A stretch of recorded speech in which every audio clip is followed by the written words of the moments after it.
3개월 동안 매일 밤 같은 자리에서 보던 사람이 있었는데 알고 보니 1년 전에 죽은 사람이었대. 배우 한상진이 서울예대 다닐 때 겪었다는 이야기야. 차비를 아끼려고 밤마다 남산에서 이천동까지 걸어 다녔는데 그 길에 항상 같은 사람이 앉아 있었다는 거야. 처음엔 그냥 그 동네에 사는 사람인 줄 알았대. 그렇게 3개월쯤 지났는데 어느 날 낮에 그 길을 지나가다 익숙한 얼굴이 붙어 있는 걸 발견한 거야. 자세히 보니까 1년 전에 뺑소니 사고로 죽은 사람의 사진이었던 거야. 그럼 한상진이 매일 밤 봤던 사람은 대체 누구였을까? 야, 이거 배우 덕문이 라디오스타에서 직접 얘기했던 공포썰인데? 의정부 덕계리에서 있었던 일이래. 어느 날 방에서 자려고 누웠는데 갑자기 방 모서리에서 사람 하나가 쑥 나오더래. 처음엔 내가 가위에 눌렸나? 꿈인가? 싶어서 가만히 지켜봤는데 그 형체가 다시 모서리 안으로 슥 들어갔대. 그런데 약 3분 뒤 옆방에서 갑자기 엄마가 도둑이야! 하고 소리를 질렀대. 놀란 덕무는 엄마를 붙잡고 집안 모든 방을 확인했는데 아무도 없었다는 거야. 그날 밤 덕무는 무서워서 잠을 제대로 잘 수 없었다고 해. 그럼 그날 방 모서리에서 나타난 형체는 대체 뭐였을까? 산길에서 하얀 옷을 입은 여자가 우산을 들고 지나갔는데 조금 뒤 능선을 보니 그 여자가 또 보였대. 이건 데프콘이 직접 겪었다는 공포썰인데 당시 비가 억수같이 쏟아지는 날 산길을 지나가고 있었대. 처음에는 그냥 길을 지나가는 사람인가 보다 했는데 이상하게 능선 쪽을 보니까 아까 그 여자가 또 보이는 거야. 그런데 자세히 보니까 발이 땅에 닿아 있지 않았대. 공중에 떠서 자기들 쪽으로 계속 따라오는 거였다는 거야. 둘은 너무 무서워서 울면서 성경 구절을 계속 외웠대. 그렇게 겨우 집 근처까지 도착하고 이제 살았다고 생각했는데 백미러를 보는 순간 야, 뒤에 뭐야? 아까 그 여자가 차 바로 뒤에 서 있었던 거야. 데프콘은 그때 얼마나 무서웠을까? 나였으면 진짜 상상도 하기 싫다. 생각만 해도 소름 돋아. 야, 이거 박군이 직접 겪었다는 공포썰인데 천리행군 4일째쯤 정말 걷지도 못할 정도로 힘들었대. 산 하나를 넘는데 앞에 중대 하나가 서서 쉬고 있는 게 보였다는 거야. 박군이 중대장한테 물어봐서 딱 2시간 같이 쉬기로 했대. 근데 2시간 지나고 출발하려는데 이상하게 그 중대원들이 아까 그 자리에 그대로 서 있는 거야. 가까이 가서 보니까 사람이 아니었대. 전부 바위였다는 거야. 더 소름 돋는 건 그 자리에 있던 박군의 중대원들도 다 똑같이 그 바위들을 사람으로 봤다는 거야. 근데 왜 모두가 똑같이 바위를 사람으로 봤던 걸까? 이건 배우 이시연이 직접 이야기한 소름 돋는 공포썰이야. 군대에서 조교로 근무하던 시절 이시연은 훈련병들과 함께 탄약고 근무를 나갔다고 해. 그날 근무를 하던 중 이시연은 훈련병들에게 물어봤대. 사회에서는 뭐 하다 왔어? 그런데 한 훈련병이 뜻밖의 대답을 했다고 해. 테마사를 하다 왔습니다. 그 말을 듣는 순간 이시연은 닭살이 쫙 돋았다고 해. 그런데 그 훈련병에게 한 가지 궁금한 게 생겼다고 해. 바로 탄약고 아래에 있던 무덤 하나였대. 그래서 이시연은 물어봤다고 해. 저 아래 무덤 누구 무덤인 줄 알아? 그러자 테마사는 잠시 아래를 바라보더니 이렇게 말했다고 해. 엄마와 아이 무덤입니다. 그 말을 들은 이시연은 다시 물어봤대. 그럼 지금은 뭐 하고 있는데? 그러자 테마사는 조용히 말했다고 해. 이쪽을 보고 있습니다. 순간 이시연은 총을 쥔 손에 식은땀이 났다고 해. 그리고 다시 물어봤대. 지금은? 그러자 테마사는 이렇게 말했다고 해. 지금 이쪽으로 오고 있습니다. 그 말을 듣자 이시연은 참지 못하고 말했다고 해. 야, 뭐라도 좀 해봐. 우리가 잘못한 것도 아니잖아. 그러자 퇴마사는 이시연 앞에서 알 수 없는 주문을 외우기 시작했고 그날 근무가 끝나는 2시간 반 동안 이시연은 너무 무서워서 단 한마디도 하지 못했다고 해. 그날 밤 정말 무언가가 오고 있었던 걸까? 이건 브라이언이 직접 이야기한 공포썰이야.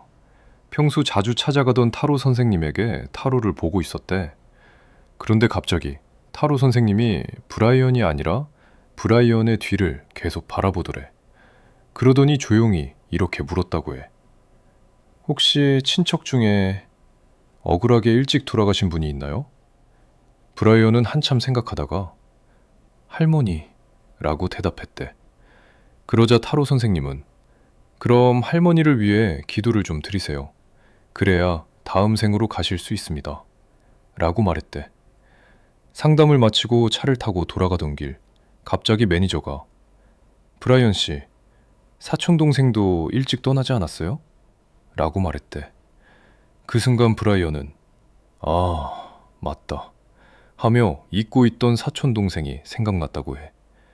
브라이언은 곧바로 타로 선생님에게 전화를 걸었대. 그런데 말을 꺼내기도 전에 타로 선생님이 먼저 이렇게 말했다고 해. 아, 젊은 남성분 맞죠?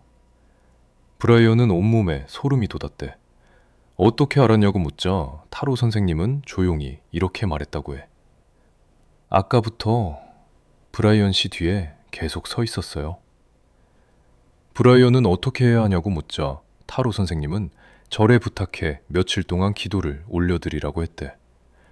브라이언은 그대로 했고 그 뒤부터는 주변에 아무 차도 없는데도 자동차 센서가 울리던 이상한 일도 더 이상 일어나지 않았다고 해. 브라이언은 지금도 그건 사촌 동생이 마지막으로 장난을 친 거라고 생각한대. 정말 브라이언 뒤에 있던 건 사촌 동생이었던 걸까? 요즘 장마라 그런지 비도 많이 오고 감기도 유행이더라. 다들 몸 조심했으면 좋겠어. 오늘은 방송 프로그램에서 시스타 다솜이 직접 했던 이야기를 들려줄게. 어렸을 때였대. 한여름밤 너무 더워서 잠에서 깼고 목이 말라 일어나려던 순간 뒤에서 엄마가 자신을 끌어당기면서 뭐하니? 빨리 자! 라고 했대. 그런데 이상하게 그 순간 온몸에 소름이 돋는 느낌이 들었대. 그래도 다시 잠이 들었고 다음날 아침 눈을 떠보니 집에는 아무도 없었대. 알고 보니 부모님은 전날부터 상갓집에 가 계셨고 그날 밤 다솜은 혼자 자고 있었던 거야. 그럼 그날 밤 다솜을 끌어다 당긴 건 도대체 누구였을까? 오늘도 푹 쉬고 잘 자. 신봉선이 어릴 때 꿨던 꿈인데 며칠 뒤 진짜 이상한 일이 벌어졌대. 신봉선이 중학생 때 꿈을 꿨는데 갑자기 오빠 방으로 의문의 빛이 확 들어오는 거야. 도둑이 들어온 줄 알고 가족을 지켜야겠다는 생각에 그 방으로 따라 들어갔대. 근데 그 안에 있던 의문의 존재랑 싸워서 결국 쫓아냈다고 해. 그리고 경찰에 신고해야겠다고 생각해서 그 존재를 따라 밖으로 나갔는데 문제는 그게 위로 갔는지 아래로 갔는지 신봉선도 알 수가 없었던 거야. 그런데 갑자기 한 할머니가 지나가면서 멀쩡한 사람이 갑자기 왜 죽었어? 이렇게 말하더니 위층으로 올라갔대. 며칠 뒤 신봉선이 지인한테 그 꿈 이야기를 했는데 그 사람이 그러더래. 그거 사람 죽어나가는 꿈인데? 그래서 신봉선도 그냥 소름 돋는 꿈이었나 보다 했는데 그런데 얼마 뒤 진짜 이상한 일이 생겼대. 당시 신봉선 집은 201호였는데 바로 위층 301호에 살던 아저씨가 심장마비로 돌아가신 거야. 꿈에서 할머니가 했던 말이 진짜 그 일을 암시했던 걸까? 나였으면 그 집에서 바로 나왔을 것 같아. 야, 이거 아요미가 직접 적었다는 공포썰인데 일본에 귀신이 나온다고 유명한 터널이 있대. 바로 이누나키 터널. 아유미가 이 얘기를 듣고 너무 궁금해서 지인들이랑 차를 타고 직접 찾아갔다는 거야. 그런데 터널을 몇 번이나 왔다 갔다 해도 아무 일도 없었대. 그래서 그냥 헛소문인가 보다 하고 돌아가려는데 갑자기 경찰이 차를 세우더니 버럭 화를 내면서 소리쳤대. 여자 한 명을 왜 차 지붕에 태우고 다녀요? 아유미랑 일행은 너무 놀라서 지붕을 확인했는데 거기엔 아무도 없었대. 그럼 경찰이 본 여자는 대체 누구였을까? 야, 이거 이혼 숙녀 캠프에 나오는 정신과 의사 이광민 님이 직접 밝힌 이야기인데, 고등학교 1학년 때 친한 친구와 교회를 갔대. 그런데 갑자기 친구의 목소리가 완전히 달라졌다는 거야. 평소에 알던 목소리가 아니라 마치 전혀 다른 사람이 말하는 것처럼 들렸대. 그런데 더 소름 돋는 일이 벌어졌어. 옆에 있던 고3 형까지 갑자기 그 친구에게 존댓말을 하기 시작하면서 목소리가 똑같이 변했다는 거야. 그리고 둘은 갑자기 교회 안을 돌아다니면서 하나님과 교회를 모독하는 말들을 쏟아내기 시작했대. 결국 사람들이 목사님에게 알렸고, 목사님은 두 사람을 조용한 곳으로 데려갔대. 그리고 2~3시간 동안 계속 안수 기도를 했다고 해. 그런데 기도가 끝난 뒤 두 사람에게 이상한 일이 벌어졌대. 둘 다 그동안 무슨 일이 있었는지 아무것도 기억하지 못했다는 거야. 이 일을 직접 겪은 뒤 이광민 님은 정신과 의사가 되었다고 해. 그런데 여러분은 어떻게 생각해? 그날 두 사람에게 일어난 건 정말 귀신이나 악마였던 걸까? 이건 이수근이 방송에서 직접 이야기한 공포 경험이야. 이사한 첫날 밤 산속 시골집에서 잠을 자고 있었대.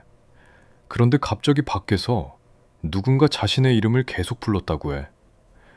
수근아, 수근아. 친구가 찾아온 줄 알고 밖으로 나가려는 순간 아버지가 다리를 꽉 붙잡으며 나가지 마! 라고 소리를 쳤대. 잠에서 막 깬 이수근은 무슨 상황인지도 모른 채 멍하니 있었대. 그런데 밖에서는 계속 자신의 이름을 부르는 소리가 들렸고, 이상하게도 집에 있던 수십 마리의 개는 단 한 마리도 짖지 않았다고 해. 다음 날 친구에게 그 일을 이야기했더니 그 시간에 그곳에 간 적도 이름을 부른 적도 없었다고 해. 그리고 시간이 지난 뒤 그 장소에서 오래전 비극적인 일이 있었다는 사실을 알게 됐다고 해. 그날 밤 이수근의 이름을 부른 건 도대체 누구였을까? 이건 배우 이시연이 직접 이야기한 소름 돋는 공포썰이야. 군대에서 조교로 근무하던 시절 이시연은 훈련병들과 함께 탄약고 근무를 나갔다고 해. 그날 근무를 하던 중 이시연은 훈련병들에게 물어봤대. 사회에서는 뭐 하다 왔어? 그런데 한 훈련병이 뜻밖의 대답을 했다고 해. 테마사를 하다 왔습니다. 그 말을 듣는 순간 이시연은 닭살이 쫙 돋았다고 해. 그런데 그 훈련병에게 한 가지 궁금한 게 생겼다고 해. 바로 탄약고 아래에 있던 무덤 하나였대. 그래서 이시연은 물어봤다고 해. 저 아래 무덤 누구 무덤인 줄 알아? 그러자 테마사는 잠시 아래를 바라보더니 이렇게 말했다고 해. 엄마와 아이 무덤입니다. 그 말을 들은 이시연은 다시 물어봤대. 그럼 지금은 뭐 하고 있는데? 그러자 테마사는 조용히 말했다고 해. 이쪽을 보고 있습니다. 순간 이시연은 총을 쥔 손에 식은땀이 났다고 해. 그리고 다시 물어봤대. 지금은? 그러자 테마사는 이렇게 말했다고 해. 지금 이쪽으로 오고 있습니다. 그 말을 듣자 이시연은 참지 못하고 말했다고 해. 야, 뭐라도 좀 해봐. 우리가 잘못한 것도 아니잖아. 그러자 테마사는 이시연 앞에서 알 수 없는 주문을 외우기 시작했고, 그날 근무가 끝나는 2시간 반 동안 이시연은 너무 무서워서 단 한마디도 하지 못했다고 해. 그날 밤 정말 무언가가 오고 있었던 걸까? 이거 이희경이 직접 얘기했던 건데, 친구가 이희경 집에 놀러와서 같이 잤대. 근데 자다가 둘이 동시에 눈을 딱 떴다는 거야. 처음 보는 남자가 검은 옷을 입고 둘을 가만히 보고 있었대. 이희경이 뭐야 하면서 벌떡 일어났는데 친구가 갑자기 너 내 친구 김철수 어떻게 알아? 이러는 거야. 이희경은 무슨 소리야? 했더니 친구가 그러는 거야. 너가 방금 나 깨우면서 네 친구 김철수 왜 저기 서 있냐고 했잖아. 근데 이희경은 그런 말 한 기억도 없고 김철수라는 사람 자체를 몰랐대. 친구의 친구라는데 이희경은 진짜 처음 듣는 이름이었다는 거지. 둘이 한참 실랑이 하다가 친구가 갑자기 가만히 있어봐 하더니 동네 다른 친구한테 전화를 걸었대. 야, 요즘 김철수 어떻게 지내냐? 돌아온 대답은 걔 2주 전에 자살했는데? 이거 이희경이 직접 얘기했던 건데 집을 보러 갔을 때였대. 중문을 열었는데 누가 딱 앉아있는 게 보였다는 거야. 근데 이상하게 무섭기는커녕 기분이 너무 좋았대. 그래서 그 자리에서 바로 계약을 해버렸다는 거야. 여자 형체였는데 얼굴은 뚜렷하게 안 보이고 실루엣만 선명하게 보였대. 근데 신기하게 그때가 이희경 인생에서 가장 크게 성장했던 시기였다는 거야. 그날 그 자리에 앉아있던 건 정말 무엇이었을까? 야, 이거 육군에서 유명했던 괴담인데? 훈련소에 귀신을 볼 수 있는 후임이 한 명 있었대. 어느 날 선임이 물었대. 너 귀신 봐? 네, 보입니다. 진짜? 귀신 보여? 네, 보입니다. 그런데 그때마다 후임의 표정이 점점 굳어졌대. 그러다 선임이 마지막으로 물었대. 그래? 그럼 지금 귀신 어디 있는데? 그 순간 후임이 그대로 기절해버렸대. 나중에 사람들이 왜 그랬냐고 묻자 후임이 이렇게 말했다는 거야. 훈련소로 가는 길에 귀신들이 모여있는 다리가 하나 있었는데 선임이 처음 귀신 봐? 라고 물었을 때부터 그 다리에 있던 귀신들이 전부 자기를 쳐다보고 있었대. 그런데 선임이 귀신 어디 있는데? 라고 묻는 순간 그 귀신들이 전부 자기를 향해 달려오기 시작했다는 거야. 이거 진짜 소름 돋지 않아? 공연 도중 귀에서 누군가 이런 말을 속삭였대. 이쯤에서 쓰러져야지. 그 말을 듣자마자 장혜진 씨의 몸이 의자와 함께 옆으로 꽉 넘어졌다는 거야. 이건 배우 장혜진 씨가 직접 겪었다는 공포썰인데 당시 기생 김양화 이야기를 공연으로 올리고 있었는데 고문 장면을 연기하던 중 너무 힘들었지만 참고 버티고 있었대. 그런데 갑자기 귀에서 누군가의 목소리가 들린 거야. 이쯤에서 쓰러져야지. 그리고 정말 그 순간 몸이 의자와 함께 넘어졌다는 거야. 장혜진 씨는 그냥 너무 힘들어서 그랬던 거라고 생각하고 넘겼대. 그런데 리허설이 끝난 뒤 다른 배우 한 명이 기겁하면서 찾아왔대. 자기도 귀신을 봤다는 거야. 그 배우가 말하길 자기가 태극기를 흔들고 있었는데 그 옆에서 귀신 한 명이 똑같이 태극기를 흔들고 있었다는 거야. 그런데 귀신은 정말 있는 걸까? 이건 에이핑크 정은지가 직접 이야기한 무서운 이야기야. 어느 날 잠을 자르고 누워 있었대. 그런데 갑자기 귀 바로 옆에서 누군가 드라마 OST를 엄청나게 낮은 목소리로 부르기 시작했다고 해. 정은지는 순간 이거 지금 안 깨면 진짜 큰일 나겠다 라는 생각이 들었대. 그래서 필사적으로 몸부림친 끝에 가위에서 벗어났다고 해. 그런데 가위에서 풀린 바로 그 순간 귀 바로 옆에서 이년 키 센 거 봐라 라는 목소리가 들렸다고 해. 정은지는 너무 무서워서 해가 뜰 때까지 움직이지 못했다고 해. 그날 밤 정은지의 귀 옆에서 노래를 부른 존재는 정말 누구였을까? 야, 이거 알아? 무한도전에서 정영돈이 직접 얘기했던 공포썰인데 정영돈이 어느 날 운동을 끝내고 새벽 2시쯤 잠이 들려고 했대. 그런데 갑자기 밖에서 끼익 하는 쇠문 열리는 소리가 들렸다는 거야. 그리고 바로 이어서 저벅 누군가 걸어오는 발소리가 들렸대. 근데 그때 정영도는 혼자 살던 게 아니라 같이 사는 형이 있었대. 그래서 그냥 형 왔어? 라고 물어봤는데 아무 대답이 없었다는 거야. 이상해서 밖으로 나가봤는데 아무도 없었대. 정영돈도 처음에는 내가 잘못 들었나 생각했는데 다시 누워서 잠을 청하던 순간 새벽 3시쯤 또 들렸다는 거야. 끼 그리고 또 접어 누군가 걸어오는 소리. 이번에도 나가봤는데 역시 아무도 없었다고 해. 정영도는 너무 무서워서 잠을 하나도 못 잤대. 그러다가 새벽 4시 반쯤 아 몰라 그냥 자야겠다 하고 누웠는데 그 순간 바로 옆에서 누군가 이렇게 말했다고 해. 야, 얘 깨워. 야, 이거 알아? 정영돈이 지방 행사 때문에 호텔에서 혼자 자던 날이었대. 그날 밤 11층 복도에서 계속 이상한 발소리가 들렸다고 해. 접어. 이상해서 문을 열어봤는데 아무도 없었대.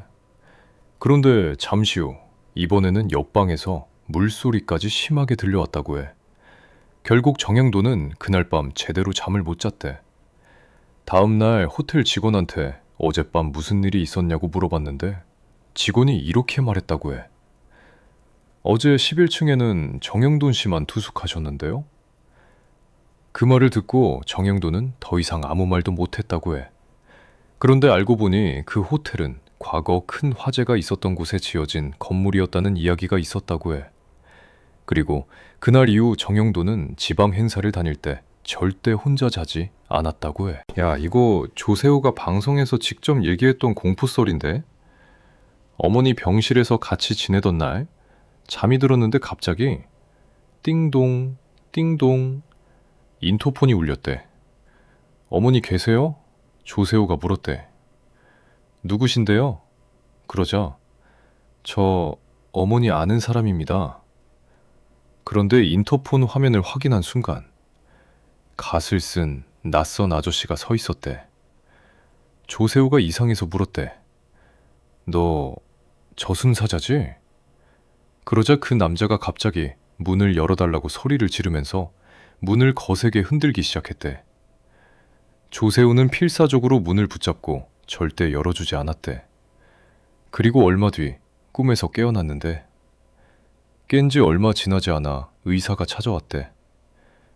어머니 상태가 많이 호전되셨어요. 그럼 그날 밤 찾아왔던 그 남자는 대체 누구였을까? 조세호는 아직도 그 문을 열지 않은 걸 다행이라고 생각한대. 이건 배우 최다니엘이 직접 이야기한 공포썰이야. 20살 연극영화과에 다니던 시절이었대. 새벽 2시 강당에서 연습을 하고 있었는데 갑자기 건물 전체의 불이 꺼졌다고 해. 모두가 당황한 채 가만히 서 있는데 갑자기 조종실 창문에서 똑똑 누군가 창문을 두드리는 소리가 들렸대. 다들 조심스럽게 창문 쪽을 바라봤는데 그 순간 창문 밖 허공에 하얀 사람 형체 하나가 가만히 자신들을 바라보고 있었다는 거야. 너무 놀란 최다니엘은 폴더폰을 꺼내 플래시를 비췄대. 그런데 빛을 비췄는데도 그 형체는 사라지지 않았다고 해.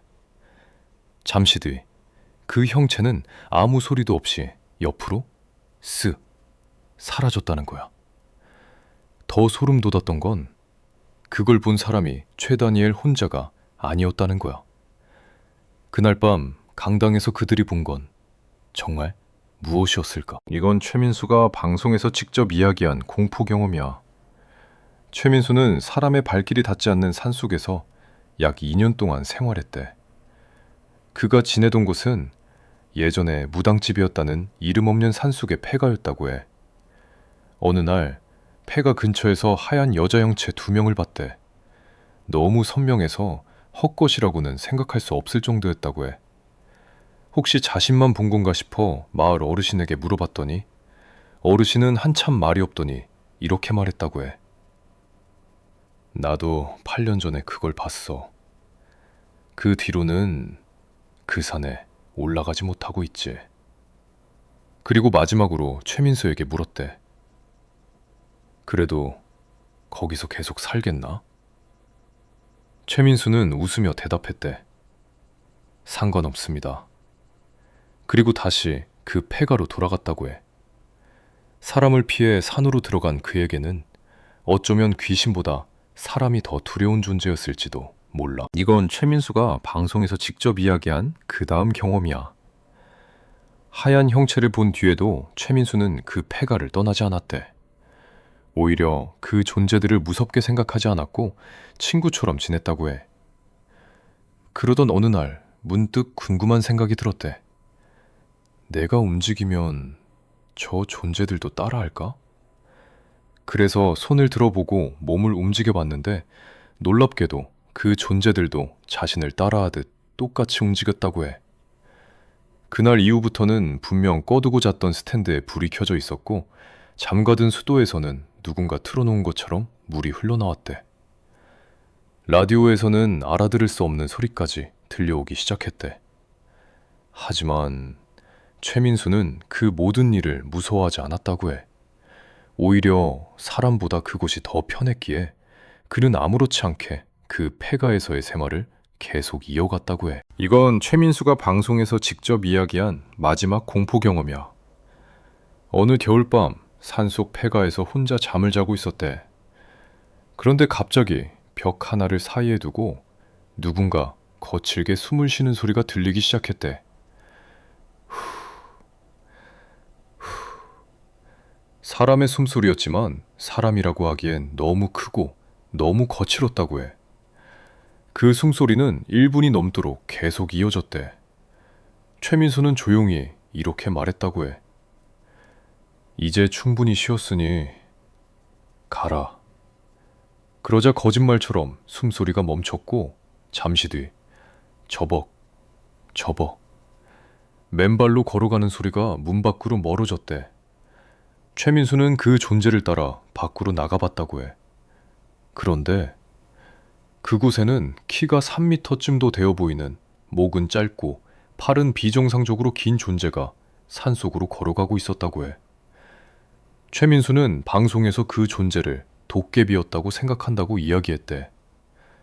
그날 밤 최민수가 본 건 정말 도깨비였던 걸까? 이건 영화 기생충에서 근세 역을 연기한 배우가 라디오스타에서 직접 이야기한 공포썰이야. 기생충 촬영 당시 바로 옆방을 최우식이 쓰고 있었다고 해. 그런데 어느 날 최우식이 찾아와 이렇게 말했다고 해. 형, 방에서 자꾸 이상한 소리가 나요.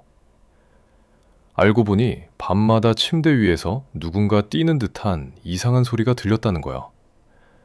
배우는 그 말을 듣고 조금 놀라서 이렇게 말했다고 해. 아니, 무섭게 왜 그래? 그런데 다음날 최우식이 다시 찾아와 이렇게 말했다고 해. 형, 진짜 소름 돋는 이야기가 있어요. 전날 밤 자려고 누웠는데 천장에 붙어있던 형광색 별을 떼려고 어떤 아이가 계속 뛰고 있었다는 거야. 최우식은 그 모습을 본 순간 너무 무서워서 움직일 수 없었다고 해. 그리고 그날 밤 최우식이 본 아이는 정말 무엇이었던 걸까? 이건 추성훈이 방송에서 직접 이야기한 공포 경험이야. 일본 도쿄의 한 사거리에서 추성훈은 빨간불을 기다리고 있었대. 그날은 한여름이었는데 반대편에 한 사람이 긴 팔에 검은 옷을 입고 서 있었다고 해. 이상하게 느껴져서 그 사람을 계속 바라보고 있었는데 순간 머릿속에 이런 생각이 스쳤대. 혹시 저 사람 귀신 아니야? 하지만 바로 아니겠지. 나만 보는 것도 아닐 텐데. 라고 생각하며 넘겼다고 해. 그리고 신호가 바뀌고 그 사람과 서로 지나치는 순간 그 사람이 추성훈 귓가에 작게 이렇게 속삭였대. 난데 와갔다 너. 어떻게 알았어? 그 순간 추성훈은 온몸이 굳어버렸다고 해. 자신은 아무 말도 하지 않았고 그저 속으로만 생각했던 건데 그 사람이 그걸 알고 있었던 거야. 너무 무서웠던 추성우는 그 자리에서 한동안 움직이지 못했고 뒤도 돌아보지 못한 채 친구에게 전화해서 데리러 와달라고 했대.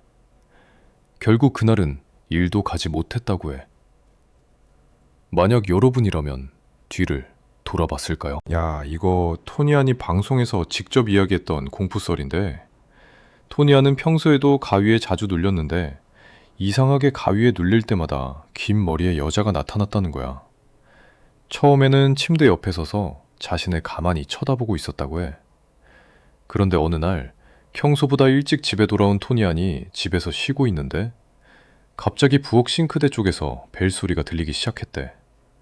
이상해서 조심스럽게 다가가 싱크대 문을 열었는데 안에서 한 여자가 잠들어 있었던 거야. 그런데 얼굴을 확인한 순간 토니아는 더 놀랄 수밖에 없었대. 가위에 눌릴 때마다 봤던 바로 그 여자였던 거야. 알고 보니 그 여자는 토니안의 집 번호를 알아내서 일주일 동안 몰래 집에 들어오고 있었고, 그날은 토니안이 평소보다 일찍 돌아오자 싱크대 안에 숨어 있다가 잠이 들었던 거였대. 그럼 토니안이 가위에 눌릴 때마다 봤던 그 여자는 처음부터 귀신이 아니었던 걸까? 이건 하하가 고등학생 시절 직접 겪었다고 전해지는 공포 이야기야. 하하가 살던 보광동 골목에는 20년 동안 아무도 살지 않고 탈리지도 않던 한 폐가가 있었다고 해. 동네에서도 이상한 소문이 돌던 그 집. 어느 날 밤 하하는 친구들과 독서실에 있다가 갑자기 담력 테스트를 해보자는 이야기를 했다고 해. 그렇게 친구 8명은 그 폐가로 향했고 입구에서 가위바위보를 한 뒤 4명씩 두 팀으로 나눴다고 해. 전에 한 조가 폐가 문 앞으로 갔는데 이상하게 문이 열리지 않았다고 해. 4명이 힘을 합쳐 밀어봤지만 문은 꿈쩍도 하지 않았다는 거야. 그때 한 친구가 안 열리잖아 라고 하면서 장난처럼 문을 발로 살짝 찼는데 그 순간 끼익 하는 소리와 함께 문이 갑자기 벌컥 열렸다고 해. 그 모습을 본 순간 겁에 질린 4명은 아무 말도 하지 못한 채 그 자리에서 그대로 도망쳤다고 해. 그런데 하하와 친구들은 그대로 포기하지 않았대. 다시 마음을 다잡고 폐가 안으로 들어갔다고 해. 폐가 안쪽에는 약 10m 정도 떨어진 곳에 작은 수영장이 있었다고 하는데 하하와 친구 4명은 수영장 앞에서 이렇게 약속했다고 해. 우리 같이 소견 보고 나오자. 절대 혼자 도망가기 없다. 그렇게 4명이 나란히 서서 소변을 보려고 하는 순간 갑자기 2명의 친구가 무서움을 참지 못하고 먼저 도망쳤다고 해. 결국 남은 사람은 하하와 한 친구. 그런데 그 순간 뒤에서 갑자기 차가운 바람이 불더니 쾅 하는 소리와 함께 폐가 문이 닫혔다고 해. 하하는 너무 무서워서 친구의 손을 붙잡고 말했다고 해. 야, 우리 절대 먼저 가지 말자. 같이 나가자. 그렇게 친구와 함께 밖으로 향했는데 공포에 질린 하하는 뒤에서 뭔가 따라오는 느낌을 받고 결국 친구를 밀치고 혼자 밖으로 뛰쳐나왔다고 해. 밖으로 나온 하하는 곧 친구도 나올 거라고 생각했대. 하지만 20분이 지나도 30분이 지나도 친구는 나오지 않았다고 해. 하하는 너무 미안한 마음에 폐가 앞에서 계속 외쳤다고 해. 친구야, 미안해. 빨리 나와. 미안하다. 그렇게 1시간이 지났을 때 드디어 폐가 문이 열렸다고 해. 그런데 나온 친구의 모습은 정상이 아니었다고 해. 얼굴은 하얗게 질려 있었고 침까지 흘리고 있었다는 거야. 하하가 괜찮냐고 묻자 친구는 갑자기 이런 말을 했다고 해. 너 혹시 쌍둥이 동생 있어? 하하는 무슨 말인지 이해하지 못했다고 해. 그러자 친구가 말했대. 하하가 먼저 뛰어나가길래 자기도 따라 뛰었는데 갑자기 문이 닫히고 몸이 움직이지 않았다는 거야. 그 순간 멀리 있던 2층 건물 쪽에서 한 꼬마 아이가 쓱 하고 나타났다고 해. 그리고 순식간에 친구 얼굴 바로 앞까지 다가왔다는 거야. 그 꼬마는 친구 귀에 대고 작게 이렇게 말했다고 해. 절대 얘기하지 마. 친구는 너무 무서워서 뒤를 돌아봤다고 해. 그런데 이상하게도 그 꼬마에게 가야만 살 수 있을 것 같은 느낌이 들었다는 거야. 그래서 천천히 그 아이에게 다가갔다고 해. 그리고 가까이 다가간 순간 친구는 그 꼬마의 얼굴을 보고 얼어붙었다고 해. 그 아이는 어린 시절 하하의 모습이었다는 거야. 그리고 그 꼬마가 마지막으로 했던 말. 너 얘기할 거지? 이건 아나운서 출신 김대호가 직접 이야기한 공포썰이야. 김대호는 어느 날 동생과 함께 개그 콘서트를 보고 있었다고 해. 한 코너가 끝나고 엔딩 음악이 흘러나오자 동생이 갑자기 배를 잡고 웃기 시작했대. 처음엔 김대호도 그냥 웃긴가 보다 했다고 해. 그런데 다음 코너가 시작됐는데도 동생은 계속 웃고 있었다는 거야. 김대호는 이상해서 야, 왜 그래? 라고 불러봤지만 동생은 아무 대답도 하지 않은 채 계속 웃기만 했대. 너무 이상했던 김대호는 정신 차리라며 동생을 흔들었대. 그러자 웃음이 순간 멈추는가 싶더니 동생은 갑자기 침대로 달려가 엉엉 울기 시작했다는 거야. 패닉이 온 김대호는 동생을 붙잡고 계속 이름을 불렀대. 그런데 잠시 뒤 동생은 또다시 아무 일도 없었다는 듯 웃기 시작했대. 김대호는 그 모습을 그저 바라볼 수밖에 없었다고 해. 시간이 한참 흐른 뒤 김대호는 그날 이야기를 동생에게 다시 꺼냈대. 그런데 동생은 그 일을 전혀 기억하지 못했다고 해. 그래서 김대호는 어머니에게 전화를 걸어 물어봤대. 엄마, 그때 동생이 그랬던 거 기억나죠? 그러자 어머니는 한동안 아무 말이 없더니 조용히 이렇게 말했다고 해. 그거 너야. 이건 김한선이 집에 도둑이 들었을 때 겪은 공포썰이야. 어느 날 김한선이 집에 들어갔는데 장롱은 전부 열려 있었고 서랍은 다 뒤집혀 있었대. 심지어 침대 매트리스까지 전부 뒤집어져 있었다고 해. 알고 보니 도둑이 집에 들었던 거야. 김한선은 급하게 침실로 달려가 시계와 보석, 반지와 목걸이를 확인하기 시작했대. 그런데 이상한 점을 발견했다고 해. 액세서리 함에는 귀걸이만 가지런히 걸려 있었다는 거야. 김한선은 평소 목걸이는 정말 아꼈지만 귀걸이는 거의 하지 않았다고 해. 그래서 혼잣말로 이렇게 말했다고 해. 어차피 남길 거면 목걸이를 남기고 가지. 왜 귀걸이를 남기고 갔어? 그렇게 말한 뒤 김한선은 거실로 나가 경찰과 사건 이야기를 나눴대. 그리고 잠시 후 다시 침실로 돌아왔는데 분명 아까까지 걸려있던 귀걸이는 사라져 있었고 그 자리에 목걸이가 걸려 있었다는 거야. 생각해보면 그 혼잣말을 듣고 있었던 사람이 있었다는 거잖아. 그때도 범인은 아직 그 방 안에 숨어 있었던 거야. 이불장 안에서 자던 친구가 갑자기 뛰쳐나오더니 누가 장문을 두드렸다고 했대. 이건 개그맨 서태훈 씨가 대학 시절 친구들과 민박집에 놀러 갔다가 직접 겪었다는 이야기인데 그 민박집에는 침대가 없고 온돌방 하나만 있었대. 친구들과 둘러앉아 술을 마시다가 한 친구가 너무 졸리다며 방 한구석에 있던 낡은 이불장 안으로 들어가 잠이 들었대. 그런데 잠시 후 그 친구가 갑자기 뛰쳐나오더니 누가 장문을 두드렸어! 라고 했다는 거야. 그런데 이상한 건 그 이불장 근처에는 아무도 가지 않았다는 거야. 그래서 친구들이 이불장을 확인했는데 장문에 거꾸로 찍힌 아기 손자국이 발견됐대. 너무 놀란 친구들은 방을 뛰쳐나갔다가 한참 뒤에 다시 들어왔대. 그런데 다시 방에 들어온 순간 아까 봤던 아기 손자국 바로 아래에서 또 다른 무언가가 보이기 시작했다는 거야. 대체 그 이불장 안에는 뭐가 있었던 걸까?